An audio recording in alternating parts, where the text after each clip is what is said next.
hair down, baby, let me know. All the dark days and all the heartaches, but you never Toot, toot, beep, beep. Who is ready to talk about skin? Who has questions about skin? Yeah, don't be shy. We've got 6 experts. There's a lot of chairs on this stage. 6 experts are about to join me to talk all things skin. These are people that really know what they're talking about. You know, we have so much misinformation nowadays, and skin is the largest organ in the body, so it's actually really important that we learn how to take care of it and really, you know, get to basics. So without further ado, I want to invite our esteemed panel onto the stage. I want you to give them a really, really warm welcome, and then I'll introduce them once they're up, and we're going to get into it, okay? So here we go. Skin panel, up you come. Oh, yes.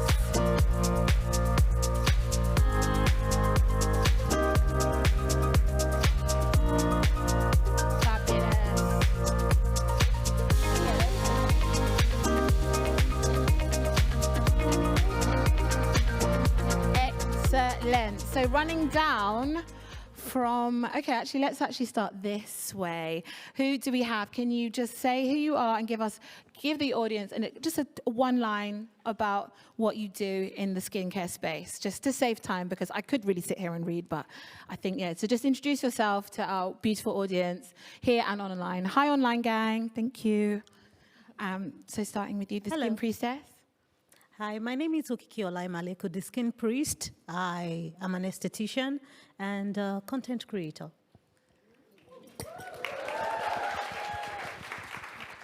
Hi, I'm Alicia Lartey. I'm the head of MPD and education at Supernova Body. I'm also a practicing esthetician, a beauty writer, and now I'm going to be a cosmetic chemist as well. Hi everyone, I'm Dr. Ejikeme. I'm a medical consultant with specialist training in dermatology and aesthetic medicine, and I own Adoni Medical Connect based in Maidavale. Hi everyone. Told you they know what they're talking about.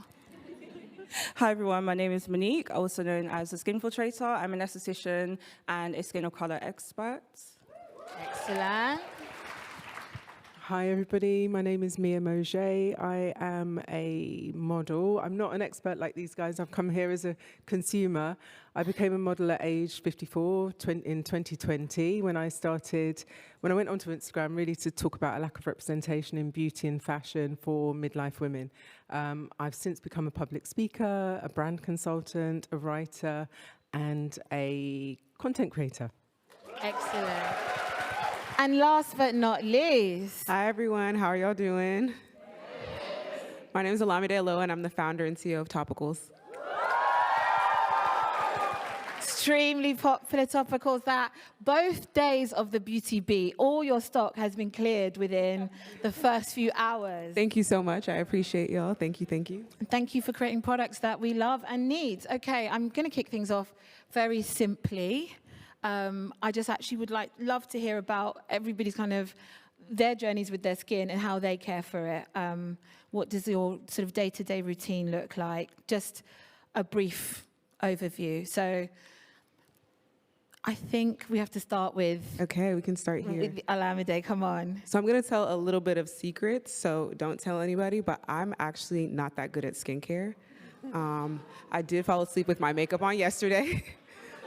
I did fall asleep with my makeup on yesterday. Same, actually. Yeah, I don't know if I'm allowed to say that, but I'm someone who's very simple when it comes to skincare. The reason why our products are packed with so many ingredients is because I'm very lazy, very functional. I do too many things to be able to do a very complicated routine. So my skin is combination, but very oily, very acne prone.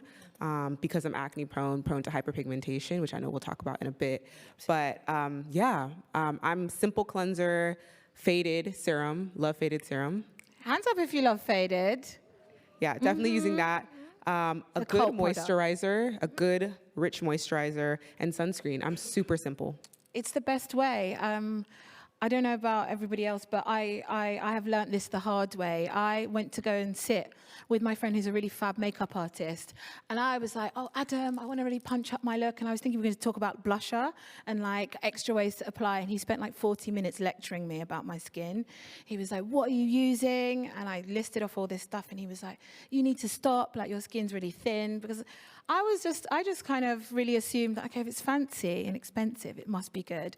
And I just put it all on at once, like, you know, the enzyme cleanser. Then I'd be like, okay, let me add this toner. Oh, it feels tight. Excellent. Add a serum. Add. And he could see by just looking at my skin that it was thin. And he made me throw everything away, which I was really upset about. Some of it was really expensive. And now my routine is just like yours, really simple. A good clean, I have one serum and a good moisturizer, and then sunscreen as a non-negotiable. But I think what I'm excited about to hear about how you care for your skin and just talk about skin generally is that in the skincare space, there is so much misinformation. There are so many armchair experts. There are so many fraudsters, let's be honest, and grifters, you know, people who know how to talk a good game on TikTok, have a great ring light and, you know, good at editing, are selling dreams and totally telling lies. And I think also manufacturing issues. So I was listing off all these like terms that I'd learned off TikTok. And I was like, do I have textured skin, Adam? This is this. He was like, get out of here with all of this. Like, where has this come from? And I knew it was not me, because I've never thought about these things until like in my life until about a year ago.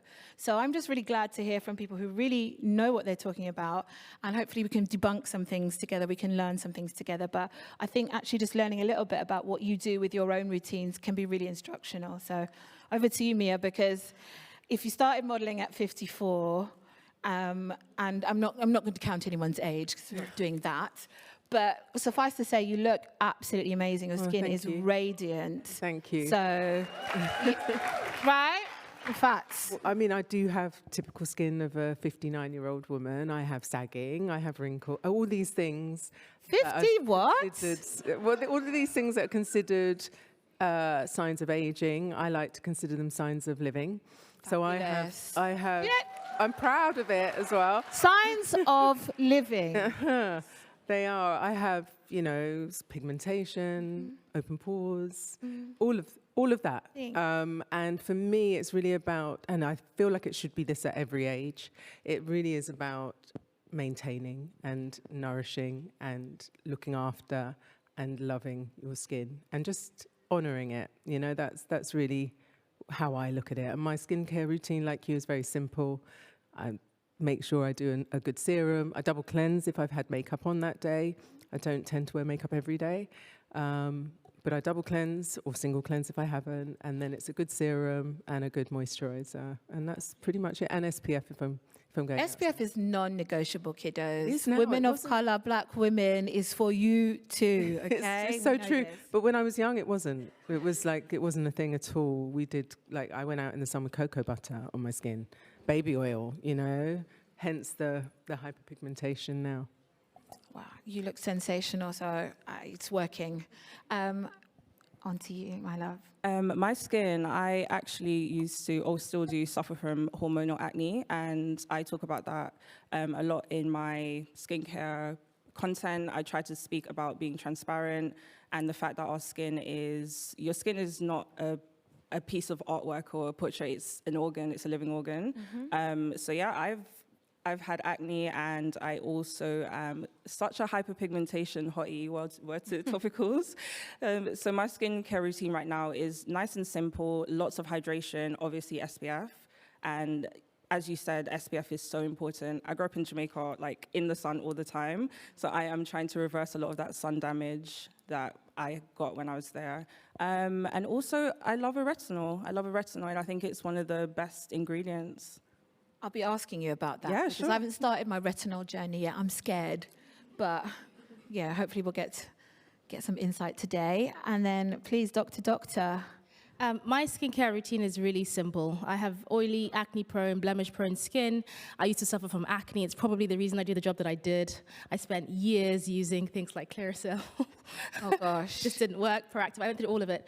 And I think it's the journey of jumping around from product to product to product that made me realize that it's not really about a product, it's about a process. And so my process is cleanse in the morning, foaming cleanser, get everything off my skin. I have naturally oily skin, so when I wake up, my skin's oily. So I have to use a foaming cleanser. Those who are dry don't need to, but I do. I follow that up with an antioxidant because hyperpigmentation is reduced if you use an antioxidant. So I'm all about preventing. So I use an antioxidant, I use a very lightweight moisturizer, and then a very lightweight sunscreen, because sunscreens can really mess you up if you have acne-prone skin. So I'm very specific about the sunscreens that I use. I use SPF 50, but a very lightweight one. And then at nighttime, I use my pigment regulator, and that changes depending on the season. So that's my treatment step, comes in at night. So using something like arbutin or Floritin, something to help prevent hyperpigmentation, and that's my routine. Really simple. And again, I can say effective. Looking up close, gorgeous. Alicia, tell us just a bit about your approach to skincare. My routine is incredibly lazy, but it's all based around efficiency. So I tend to look at my routine more so like on a monthly basis. I will try a microneedle or do some form of treatment on myself at least once a month or every 6 weeks, depending on how my skin's feeling. So that means like day to day, I'll do a 2-step routine. So it's literally cleanse and then sunscreen. In the evening, sometimes I sleep in makeup, but when I don't, I do the full like cleansing routine with your double cleanser. I'll start with like either a balm or an oil-based cleanser, get everything off, move on to a gel cleanser that typically has actives, or now I'm using the Topicals cleansing bar. And then once I've washed that off, I will go in with some type of tyrosinase inhibitor serum or a retinoid serum, depending on how my skin's feeling, moisturizer, that's it. I love this. I love also that everybody has quite different approaches and priorities. So you're like, yours is about time poor, let's make it efficient and get the job done. Yours is really about honoring and like respecting and nourishing. Monique, you're dealing with hormonal acne, so you've got specific concerns. Dr. Me, you're coming with the science and precision things. And I like that you've got a very experimental approach, that you're trying lots of different things. I'm guessing in your role as like a beauty journalist, I guess that's part and parcel of it. Yeah, I get to try like a lot of treatments. I've just had a chemical peel, so my face is actually still peeling underneath this makeup, and it looks crazy up close. Don't zoom in. We thank God for the soft lighting in this gorgeous auditorium. Last but not least, the skin priest. Tell us your approach. Okay, so I tend to have like a pretty dry skin. My skin is dry, easily sensitized. So at the same time, I get to try products. So it kind of like, what do you mean? I try a lot of products. My skin is dry, is sensitive. So my approach to skincare basically is more of like, I do experiment, but I have like a core team, like my core guys that I use day in, day out. Each month or about 2 months into it, I throw in one product I'm trying for maybe about 4 to 5 weeks. There's always a new product I'm trying. So I keep that at the back of my mind when I'm curating my routine. I don't call it curation anymore because these days, you know,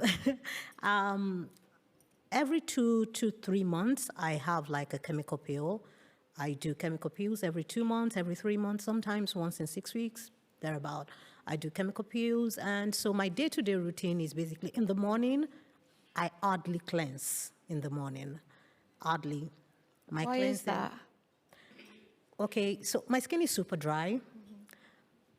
Over-cleansing, it's one of the things that I've found out that it stresses my skin a lot more than usual. So in me trying to reduce the amount of stress and cleansing I put my skin through, skipping cleansing in the morning is a very good way to approach it because, to be honest, there really isn't anything to cleanse in the morning. For people with oilier skin types, that may be a no-go area, but for my skin type, I wake up in the morning and my skin is dry, even with moisturizer the night before. So waking up in the morning and just cleansing my face with like a tissue paper with water or whatever, cleanse, and go in with my antioxidant, vitamin C, whatever antioxidants I prefer for that day, and sunscreen and moisturizer. That's basically my day routine. My night routine is cleansing.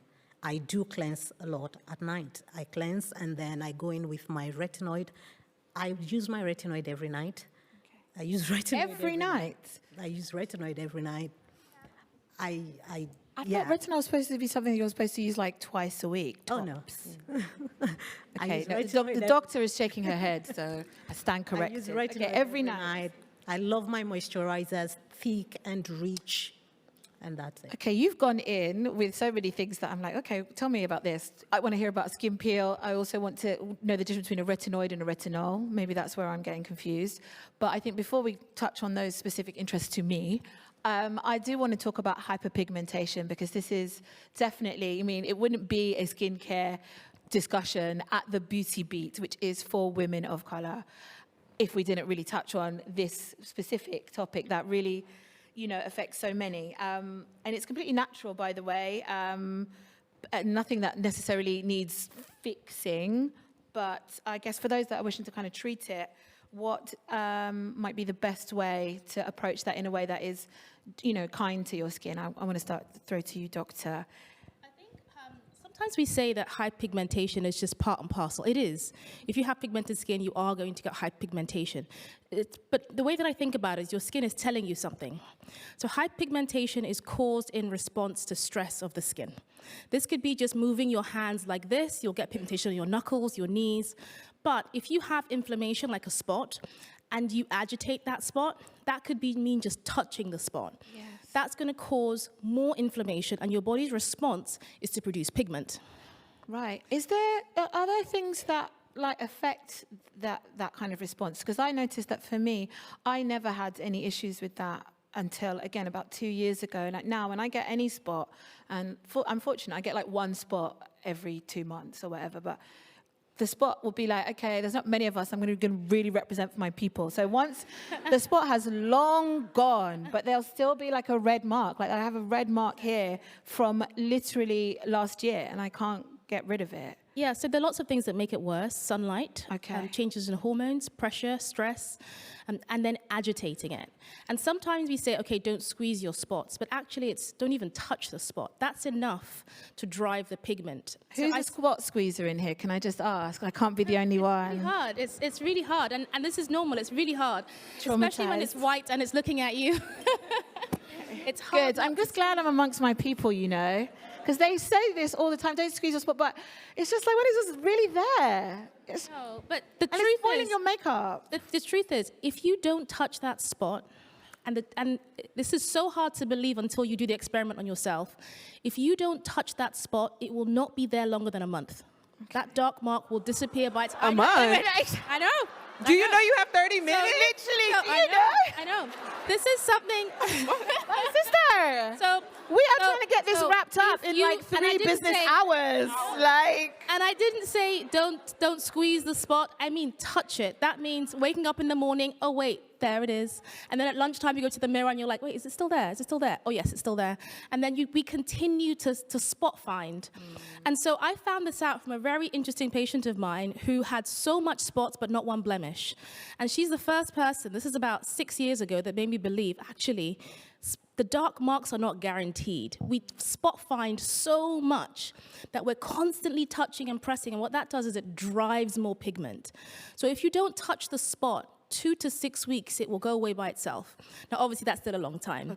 But it's okay, doctor, we've heard you. Dr. Ejikeme is really getting us together today. Okay, Olamide, obviously, you've developed products that address this specific thing, cult products, no less. I think the doctor is absolutely right. Hyperpigmentation is a chronic skin condition. So a chronic skin condition is something that can't be cured. It's going to reoccur. Every time you get a spot, the likelihood that you're going to get hyperpigmentation, especially if you agitate it, is likely. 2 things you can do, and I love when the doctor was talking about her routine, she talked a lot about antioxidants and preventing dark spots. And so what I love so much about Faded is that we have things on both sides of, scientifically you call it the pathogenesis, so the reason why or the pathway in which pigment presents itself on the skin.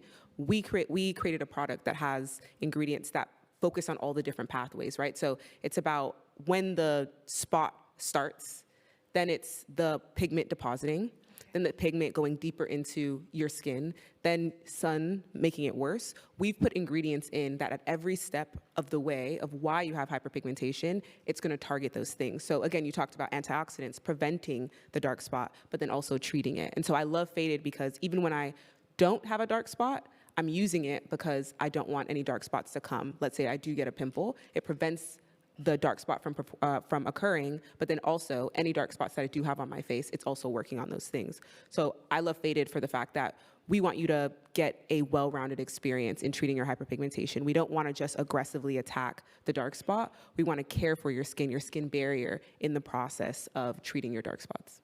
Very important. I'm just wondering, does anybody else on the any other panelists have some insight on pigmentation? You've got Monique is raising the hands. Come on, Skinfiltrate us. Yes, I have to touch on this because hyperpigmentation has been literally my gift and curse almost. I think, just to touch on what Olamide said, it's really important to have ingredients that you're maintaining your skin journey with. I actually found ingredients like niacinamide and underrated ingredients like centella, which really soothes the skin, helps with my... Centella? Centella, yeah. It's a really soothing ingredient, centella green tea. It helps soothe my skin, so that inflammation, as Dr. mentioned, is just calmed and your skin isn't bugging out basically as much. I also found that reapplying SPF, I know that it's a controversial one. People are like, I don't feel like I need to do it in this country. I don't need to do it every 2 hours, but I actually found it made such a huge difference in my hyperpigmentation. And we have always had this approach of tackling the hyperpigmentation, but not really preventing it. And that, you are going to get hyperpigmentation, as you mentioned, if you have pigmentation. And if you actually want to use any ingredients, that hyperpigmentation is actually going to, it's going to cure itself. Mm-hmm. It's going to cure itself. So it's all about making sure your skin barrier is intact, making sure your skin health is intact as well. And that means that when you do get the spots or the hormonal acne, it's your skin is best prepared to fight it. Okay, fabulous. And we've talked a lot about pimples and spots as being a cause of hyperpigmentation, but one of the things that I see a lot in clinic is melasma. So melasma is pigment. Does everybody know what melasma is? No, it's a medical term, Dr. Ejikeme. Melasma is a condition of pigment. It's genetic, made worse by the sun. It often looks like a symmetric, asymmetric pigment on the cheeks, above the upper lip. Sometimes looks like a bit of a moustache, but it's not. It's just pigment on your forehead and on your chin. Often it can occur in pregnancy or if you have an accident like you've been burnt. But once it starts, it's switched on. You can't just switch it off. From then on, you have to just manage it. And it's so important we talk about this because when it comes to hyperpigmentation, this is often a reason people can go awry with skincare products trying to cure melasma when all we can do is suppress it with really good antioxidants, products that tackle many different parts of the pigment producing process. And sometimes you need prescriptions and then chemical peels and lasers, the right lasers.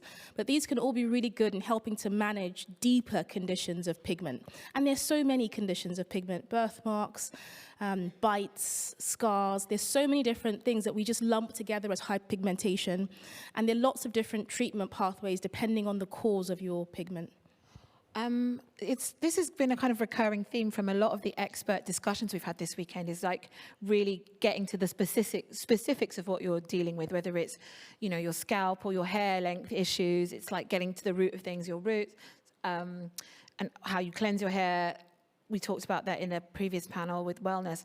And so I'm just wondering in terms of getting to the bottom of what might be causing the more pigment, like not this catch-all term of hyperpigmentation, how do you go about that? Is it about seeing a specialist such as yourself or the skin priest, or how does somebody at home figure out whether they've got melasma, whether it's what's going on?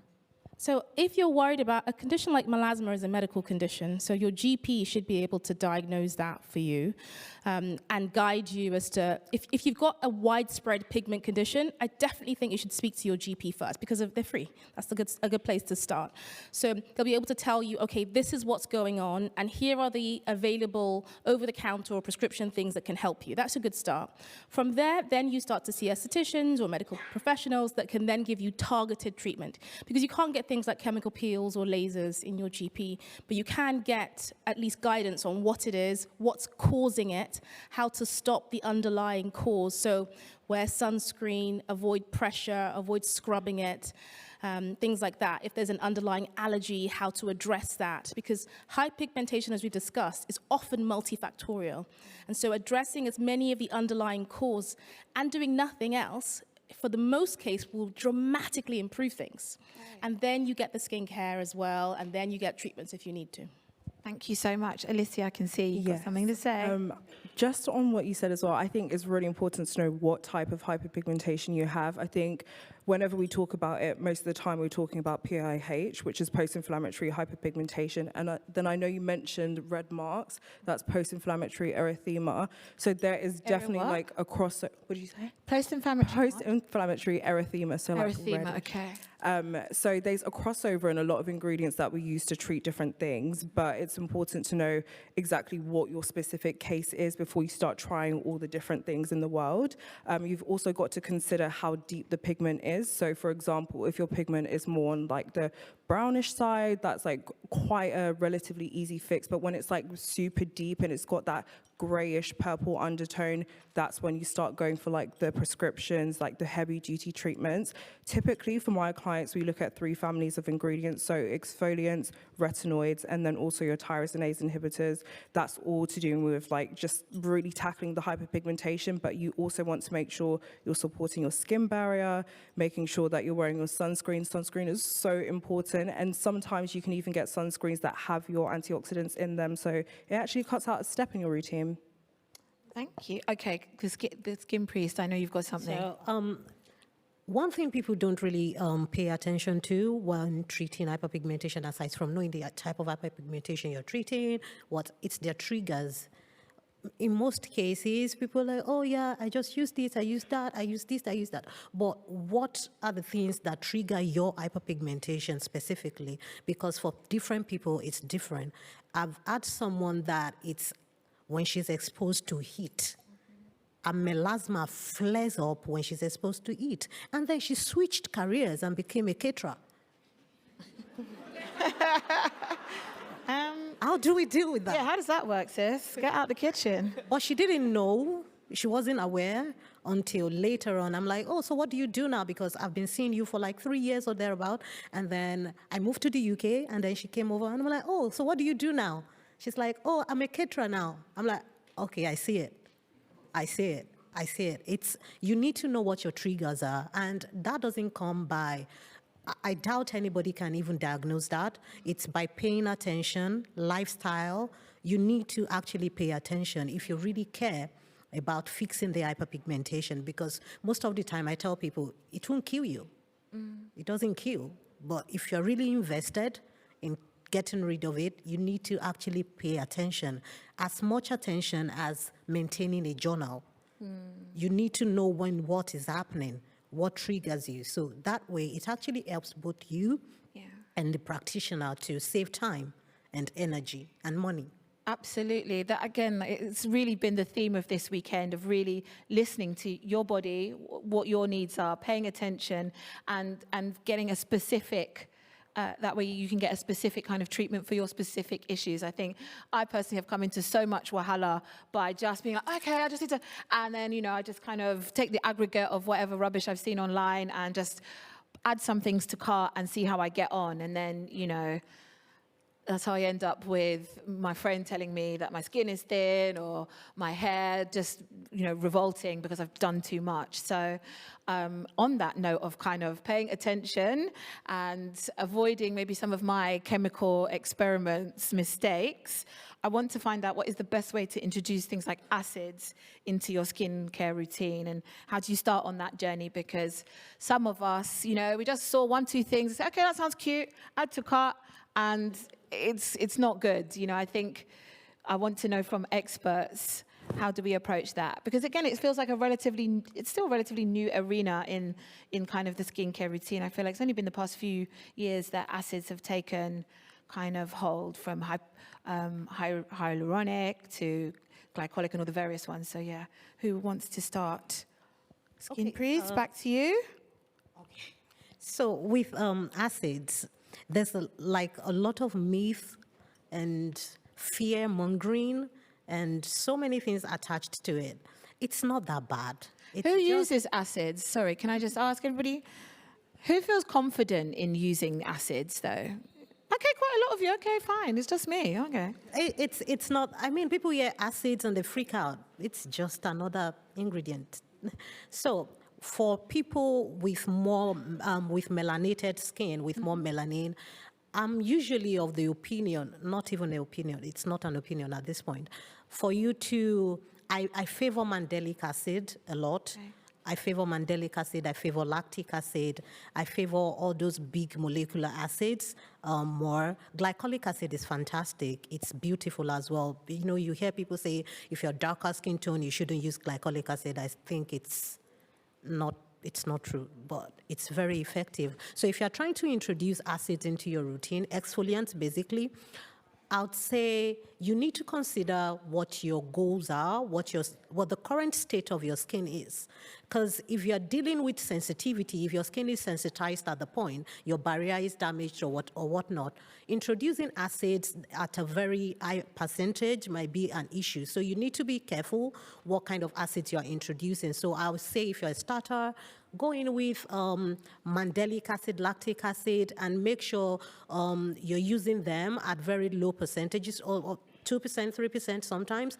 Sometimes the percentages don't really, then when we go deeper, depending on what you're trying to treat, the percentages may not matter anymore. But if you're just starting, go for the low leagues. Start low and start slow.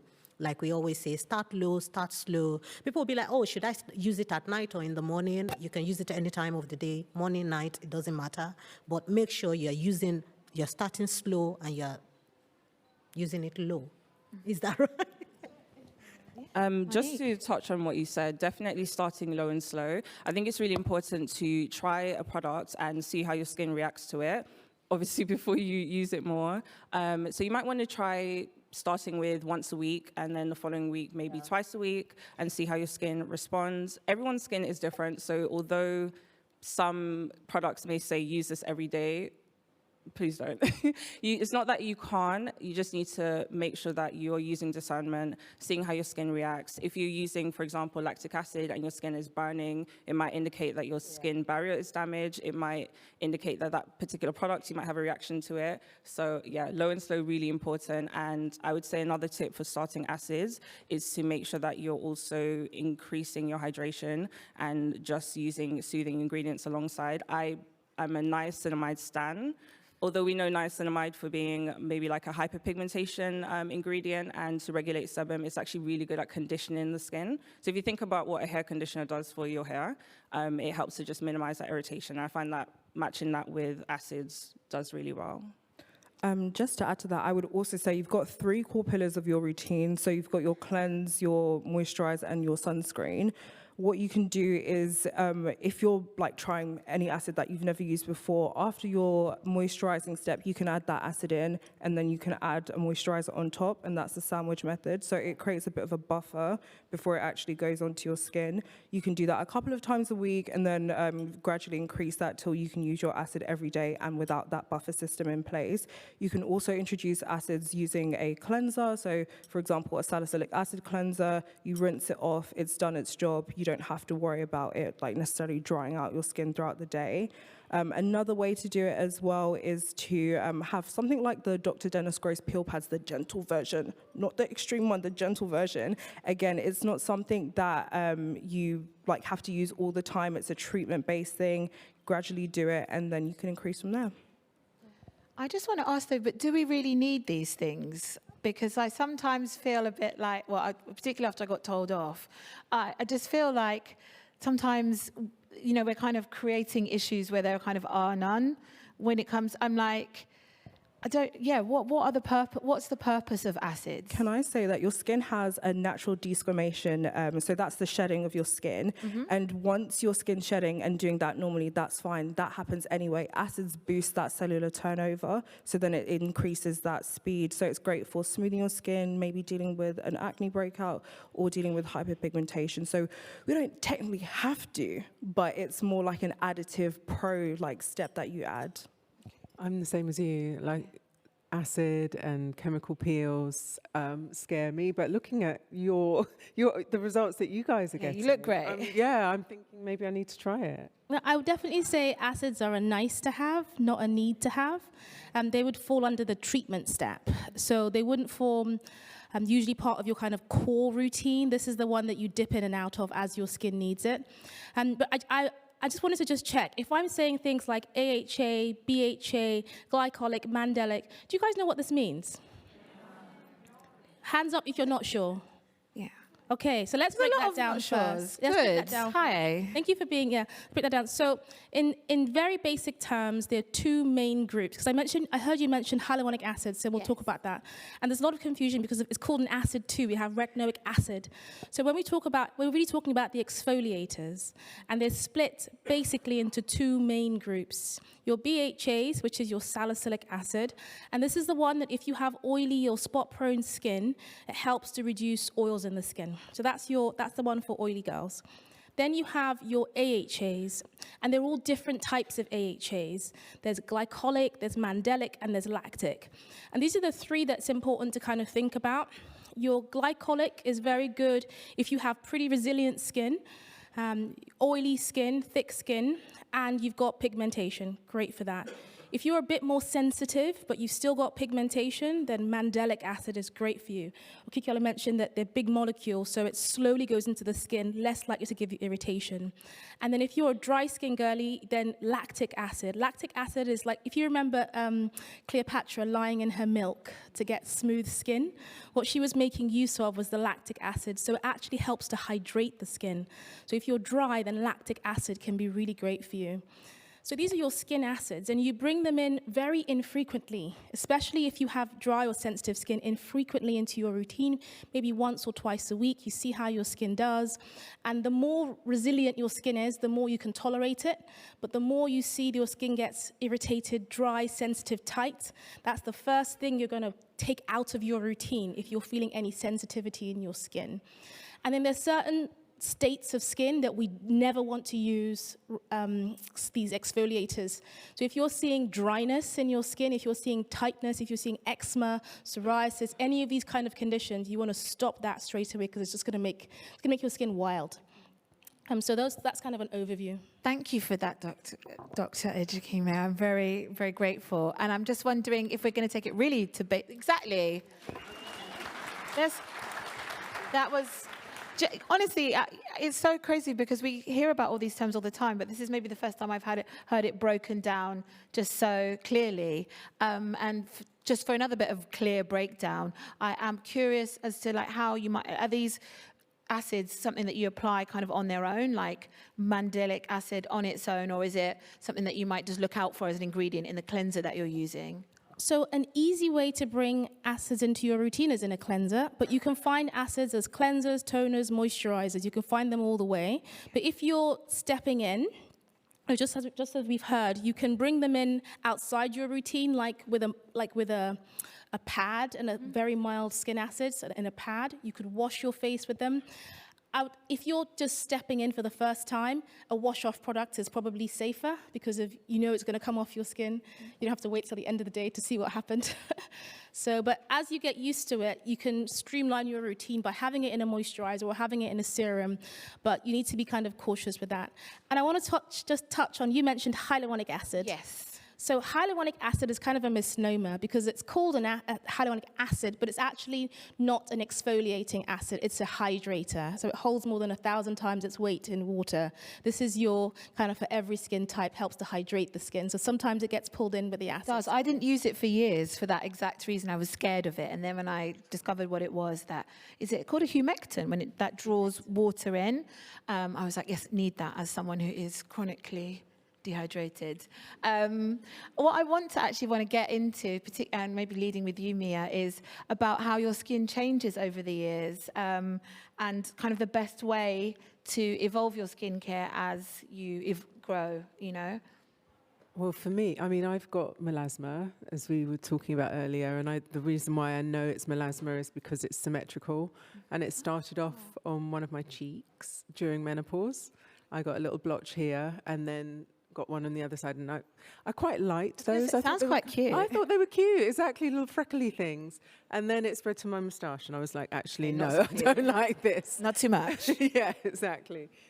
So for that, I will use vitamin C serum in the mornings, because that's an antioxidant, which helps, apparently, I'm told. Is that correct? I also have dry skin. Hyaluronic acid is another one that I use. But really, it's about, for me, it's about the stages. I mean, everybody ages differently, so there's no fast, hard, fast rule for everybody. So it's about it's about having that time with yourself and just keeping an eye on things, making sure that you feel and look your best, but making sure that you're optimizing what you have in the moment. So that can happen at any age. It's pretty much the same thing that I do. A good routine is a good routine for whatever age you're at. But the specifics for the melasma that would relate to age would be things like, because hormones can play havoc with your skin. So if you are on HRT, make sure that you take your HRT daily at exactly the same time so that you can balance your hormones. That would be a tip that I would give. Also, sleeping on your back is another one that somebody told me. She looked amazing. I've been trying to do this since I was 23. Well, I think it does help. I really do, because as you age, you lose elastin and collagen. I think that starts in your mid-20s. So your skin doesn't bounce back as quickly. So if you sleep on your side, it only makes sense that you're going to have, you get those creases, exactly. And they don't disappear as quickly as they do when you're young. I've noticed. So I'm careful about that one. And as you age, of course, things like skin tags, and you have to, even if you've got melanated skin, you still have to look out for melanoma too. So you've got to keep an eye on birthmarks and moles, make sure they're not changing shape. So those would be the only things that I would say that are different as you're aging that I can think of. But everything else is pretty much the same. It's just, nice to hear, isn't it? For your needs, yeah. Okay, wonderful. I just want to also, I guess, from the estheticians and clinicians, tell us, are there any specific things that one might pay attention to as we age, in terms of ingredients we might look out for in our products, or just different, how to just better look after our skin?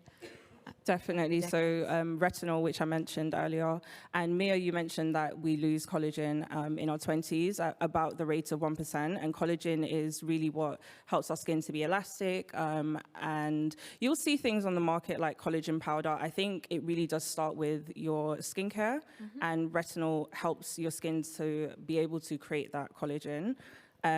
Another point, and it's kind of, I'll explain the link here, but I've noticed as I've got older, like life is really lifing, and I'm stressed, and that is the stress. Relatable. Is really... Who feels that? Who can relate? We can relate. So yeah, if life is really lifing, then what do we do? Exactly. Adulting is not a joke. So I think actually focusing on therapy, it's not exactly skincare, but for that therapy, meditation, and actually looking after my mental health has made a big difference in my skin and sleep, which I don't do enough of. Just to add to that, sleep is so key. Making sure, because your skin renews and regenerates overnight, so making sure you get good quality sleep and you go through every stage of the sleep process. Deep sleep. Yeah, is REM really gang. important. And stress levels, again, that messes with your skin too. Well, there is actually a connection between skin health and mental health. There's quite a deep connection. At Topicals, we've done a lot of work in understanding that. And I think even now, there's still this question about which one comes first. Is it your mental health affecting your skin health, or is your skin health affecting your mental health? Again, it's a back and forward cycle, but you're absolutely right that stress can age you, and resting can rejuvenate you. Also, diet. That's a big thing. Genetics and diet. Alcohol, sugar. All the good stuff, all the fun stuff. We just had this in the wellness. They told us no beige carbs. And drinking lots of water. No booze, no sugar. Okay, But it's the truth, it does. No, it's true. It causes chaos. Okay, we're about to get into some questions, so start thinking, get them cooking.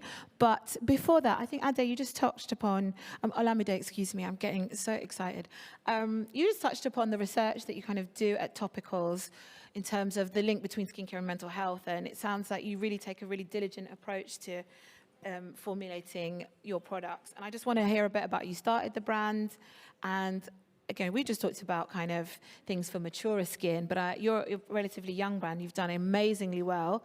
I'm just wondering, a bit about how you started, but also about where you hope to go as the brand matures and then maybe as you mature as well. Yeah, so I grew up with a ton of different chronic skin conditions. So the biggest one that I suffered with, that I'm so proud that we have a really amazing product, hasn't dropped in the UK yet. The regulators, whoever knows the people in regulation, tell them to call me, because we've been trying to get High Roller. Yeah, please. We've been trying to get High Roller into the UK for a while, but I had ingrown hairs. That was like the biggest thing that I dealt with. I shaved when I was younger, and so not only do you have the actual bump from the ingrown hair, you then have the hyperpigmentation, and it's like a game of whack-a-mole trying to get that fixed. And so I went to uni. I was pre-med. I wanted to be a dermatologist, but ended up in a different route. I worked at Shea Moisture when I was in undergrad, and so I came to understand that you could create a brand that was really rooted in community, but also something that really works for people who look like me.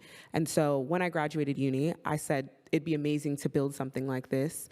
And that's what, I can't even believe 4 years later, here we are. But yeah, it's been a really amazing journey. And I think as I've gotten older, you know, I think that beauty is such a subjective thing, and I think I would say almost this year, I started to realize that sometimes we want to be pretty like somebody else, but we need to be pretty like ourselves. Word. And I think there's a lot. I think there are a lot of information you see online, right, about like wanting to get a specific look, the clean girl aesthetic, the this aesthetic, the that aesthetic. Do what is good for you. And you said that, right, about like leaning into your own features, leaning into how your skin shows up. And again, I think a lot of us, because we're conditioned by social media, we think a specific beauty standard is the right standard, when in reality, I can look across this room and there's different people that I would go up to and be like, you're absolutely beautiful, and you look nothing like the person that I said was beautiful right before. And so I think as the brand ages, as I age, I think it's about allowing people to use our brand as a platform to tell stories. So not just us. I think we've done in 4 years, really tried to get our audience. 4 years. Sorry, let's just give it up. The journey has been incredible. I feel so blessed. But I think it's because the community has also seen themselves in the brand. You know, we went to Ghana last year, and we had launched the eye mask a year prior to Ghana. But when we went there, and the influencers that we brought started putting them on in the club because they didn't want to wear makeup because we had been partying till 8 a.m. every single day. We saw. Yeah. We saw. You know, that's not something that we can manufacture. That's something that our community has to take upon themselves and do. And so when I see people's content, see the way that they integrate our products into their routines, it's about the community telling their stories through us versus us telling you what you should look like or who you should be. So that's what I'm more excited about, is continuing to use the brand as a platform to tell more stories. Fantastic. Thank you so much. Yeah, let's just the Beauty Beat is an encouraging space. We have to uplift ourselves. Okay, you're platforming stories. I want a very quick story from each, not even a story really. What's the one product? We're just going to go round from the Skin Priest down. The one product you swear by quickly, and then we're going to throw to questions. How about we start from there? Okay. I can start. I can start. You first. I said this earlier, but High Roller, again, I promise y'all it's coming. It is coming. But High Roller, if you have ingrown hairs, your ingrown hair will be gone in 24 hours. You can call me and fact check that. Wow. 24 hours. So that is my absolute favorite product. Whether it's an ingrown hair on your neck, men use it, women use it, everyone uses it. Your bikini area, it works 24 hours. Express. Okay, we love that. Mia. Something we've not really talked about, which is devices. So This is a bit of me. I love a gadget. Tell me. So I love something that stimulates the muscle, because I'm very much about how something makes me feel. And just like when you go to the gym, afterwards you feel glowy and you feel good and you feel, you feel like you look. You might look in the mirror and you don't look like what you feel you look like. But the same with devices. That will do the same thing for me. It makes me feel elevated. It makes me feel glowy. Do you have a favourite one? Can I name the brand? Yeah. I like Zip. It's got nano currents and Zip. micro Oh, currents. okay, a Zip fan. Love. The double IP is very good. Okay, thank you. Monique? Mine is going to be the Isntree Hyaluronic Acid Watery Sun Gel. That's a Korean brand. And I think especially... K-Beauty what? Yeah. I think as Black women, it's really hard to find SPF that doesn't leave a white cast on our skin. And I really love the Korean brands for that. They're also affordable, cost of living, so yeah. Very definitely the Isntree. Thank you very much. Dr. Ejikeme. Mine's an antioxidant. I bathe in it. I actually don't know. I use a lot of it, though, morning and night. It's the SkinCeuticals Floritin. Oh, gorgeous. Alicia. I feel like my face is in an amazing place. So I've moved on to my body and I'm using a product that I made. It's called Smooth Operator. So it's for dealing with KP and also body hyperpigmentation. I'm very big on your skin does not stop obviously at your face, your neck, whatever. It's all the way down. And I've had severe acne on my back and my chest and scars from surgeries and everything. So I'm very focused on dealing with the hyperpigmentation there. So it's good for that. Excellent. And last but not least, are you ready? Yeah, I am. Okay, Trifala. It's from Sachi Skin. Sachi Skin is owned by a woman of color, Farah. Farah, her name is Farah. It's absolutely beautiful. It's like a cocktail of antioxidants and brightness. It works for just every day, protecting yourself against environmental stressors and all that. Even it works on hyperpigmentation as well and can be used in pregnancy as well. So it's really amazing. Bury me with it. Okay, we'll be putting this master list on the Instagram stories of the Beauty Beat, so look out for that. But now I think it's time for some questions. Yes, hands are already up, exactly. Okay, we have people coming round with the mics. Please wait till the mic is with you to speak so that we can all hear you. Let's start at the front. This lovely lady in this fluffy gilet. Exactly, stand up. Hi there, I'm Phoebe. I'm the co-founder of a company called Caribe, and we've made a self-tanning mousse for people of colour. You've obviously spoken about sun protection, and Alicia's just mentioned body. What are your thoughts on fake tanning or self-tanning as women of colour? I love it. Oh my God. I'm also qualified to spray tan myself, so I love it down. You can never get a healthy tan. Tan is damage to your skin. So fake tans are great. They're also good for disguising hyperpigmentation. So let's say you've got a really big, I had a patch here that was quite light and then it didn't match my face. So I just tanned that bit darker. So 10 out of 10, great for that. Love that. Love it Okay, too. we're going to fire through because there's so many hands and not much time. So just there in the white football jersey. Yes, number 3 over there. Then I'm going to come over here. I was just wondering, obviously, skin is not just your face. So how can we incorporate skincare into your body? Do you just use the same products for your face, on your body, or is it something different? I'd go bankrupt if I used my face stuff on my body. I'll be on the streets. Oh, okay. There are some products that you can... Sorry, do you want No, go on. I was just going to say topicals. There are some products you can actually use on both. We mentioned, I think Alicia mentioned the faded soap cleansing bar. So something like that, for example, is a multi-use product. But I would say treat your body like your face as well. If you have hyperpigmentation, you can treat it with the same kind of ingredients, tyrosinase inhibitors. There are even body creams and serums for specific things that have retinol and all the same ingredients that you would look at. One of my little tips as well is if I have a cleanser that I don't really love that much for my face, but it's not doing me any harm, sometimes I use it on my body as well. Oh yeah, that's true. Repurpose, very sustainable. Okay, at the front. Here we go, she's just behind you, there you go.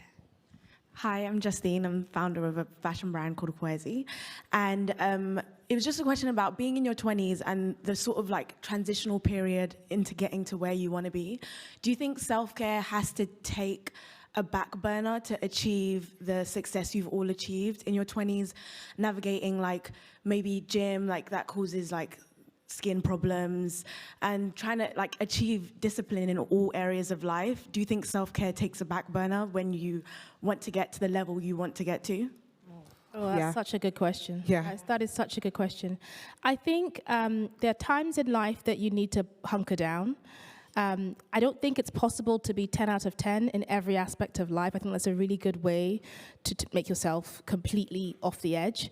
Like, you need to give yourself grace. Like, if you're in the mode that you're in your 20s and you are just in your hustle mode, you may not get to the gym every day. You may not do your skincare routine as well as you may not see your friends as much as you could. But you need to make space, some space, to be able to do at least one or two of those things through the week or through the month. But I think at all stages, not just in your 20s, in your 30s, in your 40s, in your 50s, we put this crazy pressure on ourselves that we've got to be the best friend and the best daughter and the best mother and the best boss, and it's not possible. So you just have to do the best that you can do, but make space for whatever it is, the one thing that's a non-negotiable for you. If that's the gym, please go. And the gym doesn't give you breakouts. Just use some hypochlorous acid afterwards. What acid? Hypochlorous. That's the spray. Hypochlorous spray. acid. If you're in a rush, you can't get to you just spray some hypochlorous acid on your front, on your chest and your back, and keep moving. You're going to have to find these little shortcuts. But being able to get to where you need to be, where you want to be, you have to have the mind space. You have to have it to be able to get to where you want to be. And for me, it was reading books. That was my thing, reading books that helped fashion my mind. And if I didn't do that, I wouldn't have gotten to where I am now. Thank you so much. That really helped. Can I just add to that? So for me, skincare is my self-care. So in my 20s, I didn't really think about skincare at all. I just took it for granted that I had, this lovely plump, glowing skin. My 30s, I was a mum. Self-care was just not even an option. I didn't even consider. It felt selfish to do self-care. I look back now and that's ridiculous. Now, self-care to me daily is skincare. Like, I will take in the evenings, every single evening, whenever do you stroke your own face? Whenever do you look at yourself eye to eye in a mirror and pat your own face? So for me, those 10, 15 minutes are non-negotiable. It's almost like a meditation. I love that. I think, the key thing is just you need a non-negotiable, whatever it is. You need something for yourself. Let's go over here. There's some questions over here. Let's try and make them like really quick fire. So if you actually have a question for a specific member of our fabulous panel, then that also could be great, because there's lots to get through and not much time. Thank you. I'll be really quick. I do want to say, Topicals High Roller, I've been waiting for this moment. So please get past those importing, bring that product here. What I do want to say really quickly is that cost of living point that Monique brought up. A lot of the treatments or acids or products that have been recommended are on those higher price points. So what do you recommend to those individuals that have got got cost of living in mind, but then still want to be looking after their skin? I think it's really important to look at ingredients and the formulation of things. More expensive doesn't automatically mean better. There are some really good alternatives on the market. If you're looking for affordable skincare, you might want to look at, obviously, Topicals, but there are also brands like Bioma, which is really affordable. As I mentioned before, Korean skincare brands. You might want to look on Stalvana. There's Pure Soul in Westfield as well. Korean skincare, honestly, is nice and affordable. Garnier do some really good affordable alternatives too.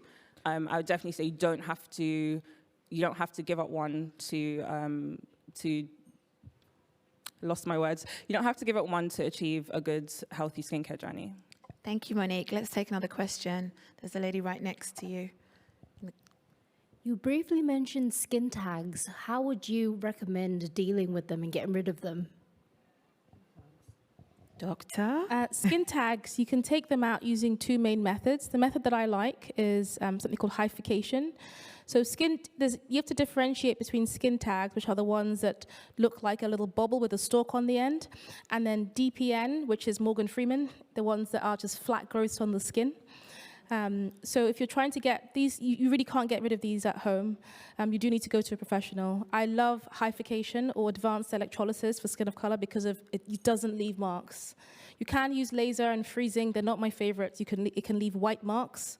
But hyphication or advanced electrolysis, it's a tiny procedure. It takes about 2 minutes, 3 minutes, and it comes off. Do we have time for a couple more questions, Leah? Please, come on. Go on, thank you. Thank you, darling. Okay, let's, at the front.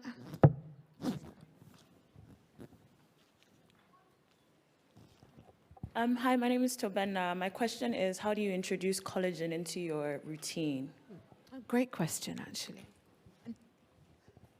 I was going to say, I actually really want to know this because I know there's this myth that you can't eat it. Like This it is doesn't This is what I wanted to actually know. deposit. So how does one? So collagen, the question is why do you want to eat? You've got like Skin of Life over there. Why do you want to introduce into your routine? It's expensive. So eating collagen it's broken down into its constituent parts, and your body will utilize it in the same way it does proteins to make all the essential nutrients in the skin. Now, that's not to say it doesn't work. Taking collagen supplements has been shown to reduce free water loss. What that means is that it's been shown to help your skin feel more moisturized. So if you have really dry skin, or you have accelerated loss of collagen, as in going through the menopause, these are two stages of life or skin states that having collagen may be helpful. But the other thing that also reduces free water loss is a moisturizer. So that's also a cheaper way of doing it. So some people swear by it. And if you use collagen and you're like, this has just changed my skin, great. But there are other ways. There are other things that have been clinically proven to increase your collagen. Retinoids, vitamin C, niacinamide, and then treatments like microneedling, chemical peels have been proven to increase your collagen. Drinking it, if it's super expensive, and some of them are unbelievably expensive, will reduce your ability to feel dry. Okay, thank you so much. Okay, what exactly? Just a little bit, we have one more question, I think. Well, let's just go at the back. We haven't had anyone from the back. So this lady with the red scrunchie.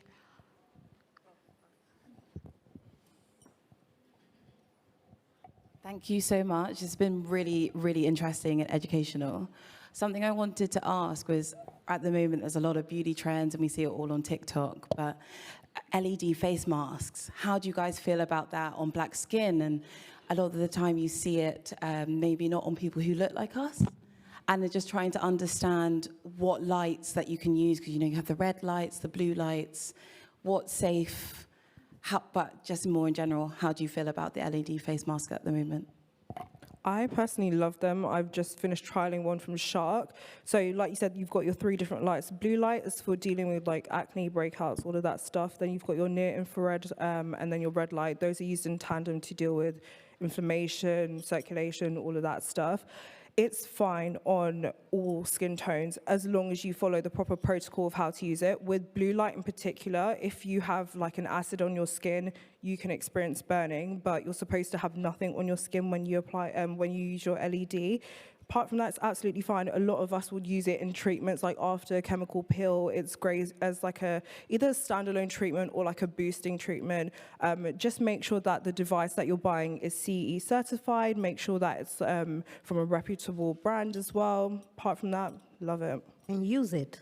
Yeah, use it often. Use If you don't use it, it won't work. Yeah, people buy it and they think, oh, I'll just use it once or twice a week. You don't get the real result if you don't use it, because it's not as powerful as the one you use in clinic. So you need to use it to actually see the result. Consistency is key. Can I just say thank you so much for this consistently excellent panel right here. This is incredible discussion. Thank you for being with us and for your excellent questions.